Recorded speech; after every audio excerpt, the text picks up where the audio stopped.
What's up, YouTube? It's your boy TJ, back at it again with another episode of Psychotic Street Builds. For all you new viewers, you guys already know what to do. In today's video, we're going to go ahead and start on the LS swapped IS300. First, I'll go over the powertrain, and then we'll move on to the chassis. So what we have here, guys, is a 98 LS1. It's pretty much bone stock, but there is a stage 2 or stage 3 cam in it. We're not too sure.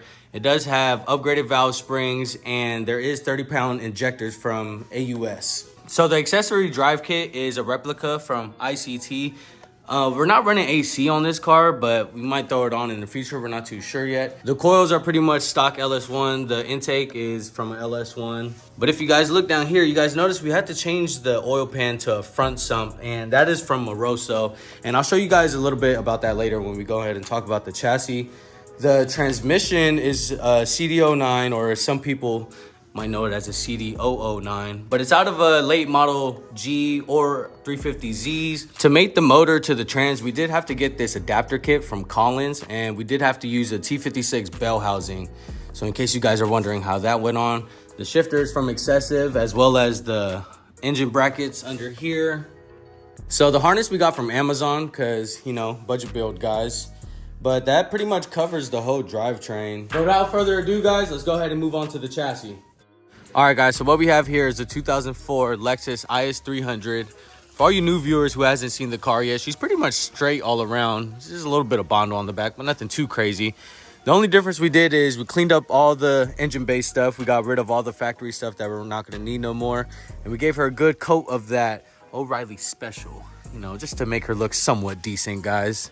So this build will be done from the driveway, guys. So I know a lot of our projects are done on the rack, but we want to do this one a little different, and we're going to do this one straight from the house. We also plan to make this build series pretty quick, so it's probably going to be a 2, maybe 3 episode series at most. So because we're trying to make this build series a little quick, we did go ahead and get all the little stuff done, like swapping the pedals to manual and converting the throttle cable, getting the reservoir for the clutch in, all that kind of stuff. We already did go ahead and change the fuel system. It has a Walbro 255 in the tank. We tried to fit a 450 in there, but with the stock hanger, it's pretty difficult. So 250 will do good for now, and then I think maybe if we turn up the power or something, we'll go bigger. But if we do turn up the power later on, we'll go with a fuel cell and get rid of the factory fuel tank and all that stuff. So the 3 big modifications we ran into while trying to fit this LS in the Lexus is, first, the excessive swap mounts. The Excessive swap mounts, they're not too pricey, but they work pretty good, and they're actually pretty nice. Another thing is our subframe. Our subframe sits where the normal LS pan will be a rear sump. So in this situation, guys, we had to convert this one to a front sump. I know a lot of people use the GTO pans, but even with those pans, you got to cut it up and modify it and do some crazy stuff. So we just went ahead and went with the Moroso pan. And then our third problem we ran into, let me get in here, guys, is the CD09 was actually wider than the trans that came in this car. So if you guys could see right over there, we kind of had to massage the tunnel and kind of just bash it out with a little hammer and give us a little bit of room. But I know a lot of guys were saying that the CD09 won't fit in the Lexus. You got to cut it up. We managed to make it fit with a little massaging with the hammer. But yeah, we did make it fit without cutting anything up. But those were our 3 main concerns running into this build. Another inconvenience that I just thought about right now is the shifter location. The stock shifter for the CD09s didn't land exactly where the Lexus IS300 holes will be. So we did get a shifter from Excessive, and it actually lands in the hole pretty good. You guys will see that later on. One more thing that we were thinking about, we don't know where to run the harness. We do want the computer to be inside the car, but if you see this hole right here, it's a small grommet, but the harness that we have, you know, it's a little thicker than that. So we're not too sure where we're going to run the harness through, but we do know we do want the computer in the car. So that's another thing that we will have to do. But without further ado, guys, let's go ahead and mate the trans to the motor, and let's get the motor dressed, and we'll go ahead and put her in the car.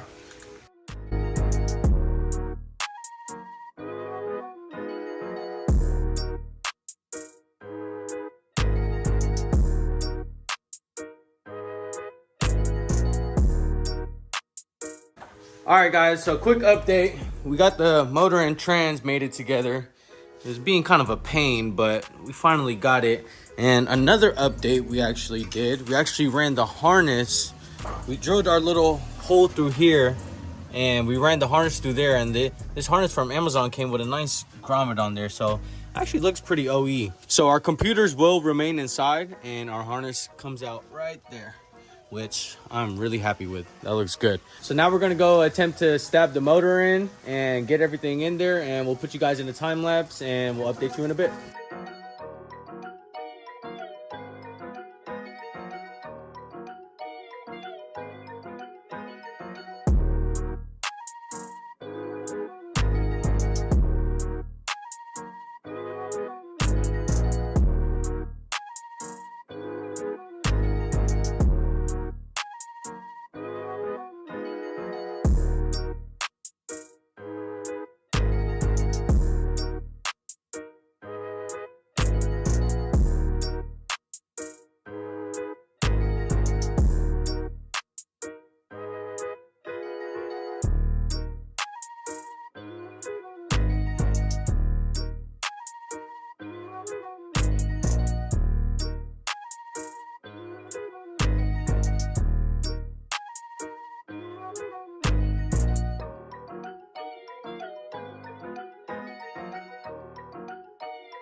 All right, guys, we got the motor in. As you can see, it was a little bit of a wiggle, but we got her in there.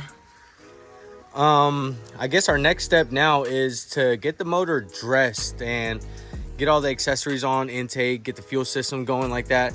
The only thing we are gonna wait on is exhaust. So we did take the manifolds off just to get it in here, just so it could be a little easier and we don't scratch up our O'Reilly Special. But as soon as the exhaust stuff gets in here, we do plan on making a custom exhaust for this thing. And we do need to shave down the headers a bit, because I don't know if you guys could see, the steering shaft back there was hitting the header. So we do have to modify the headers a little bit more, but we'll worry about that once the exhaust stuff comes in. But yeah, guys, for now, we're gonna go ahead and dress up the motor and we'll update you guys in a bit.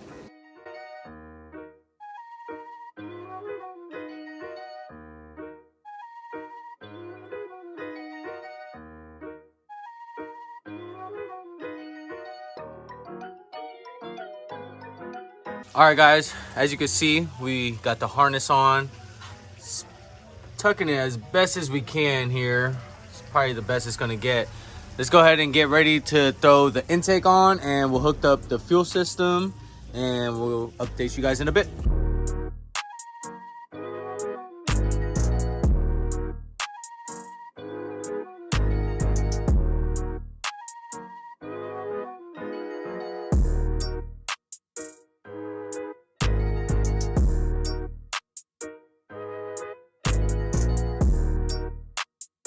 All right, guys, as you can see, it was getting kind of dark on us, but here we are the next beautiful sunny day. But let me give you an update on what we got done last night. So we pretty much dressed the whole motor. The whole motor's good. All the harnesses ran, the coils are ran, all the wires for the injectors are good. I think the next goal is to get the cooling system down, and we're going to clean up some of these old factory wirings. We're going to see what we need, what we don't need, and go ahead and delete whatever we don't need. All these too. So we do still have our ABS in. We're not sure if it's gonna work. If it doesn't work, I do plan on deleting that, getting that out the way. But if it does end up working, I know they make a relocation kit where we can move all of this to where the battery is, and we'll just throw the battery in the trunk. But after we're done cleaning the wiring up, we'll go ahead and see if the ABS still works, so we could go ahead and make plans with that. Also, another thing, we do have the ECU running in the car. So we found a little hole through the firewall and kind of made our own way. Now we also have to clean all this stuff up, so after we get everything done in the engine bay, I think we'll go ahead and get that out the way. So for now, let's go ahead and get all those things done, and we'll give you an update in a bit.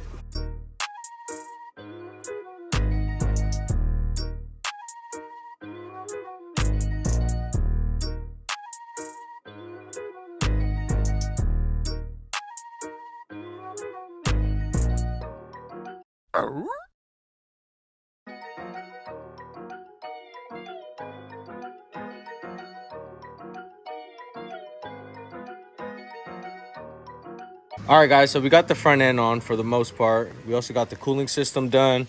We went ahead and pressure tested it, and She's still holding.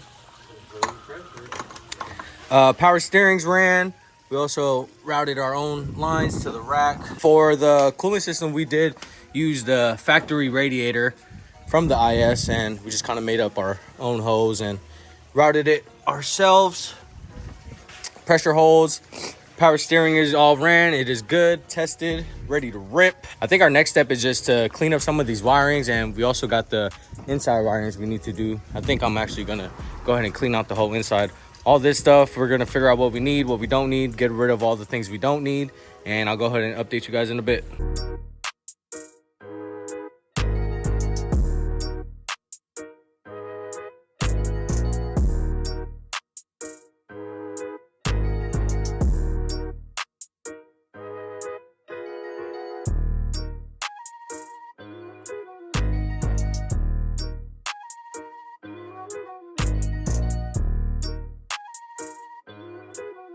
All right, guys, quick little update. We actually got the whole front end on, bumper, headlights.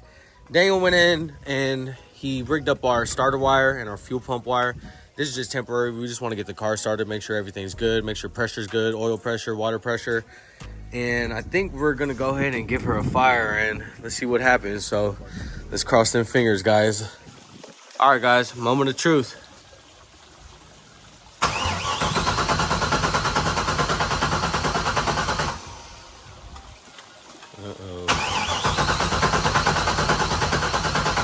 All right, guys, so I think we had some loose wiring. We went ahead and tidied all those up. Let's see what it does now.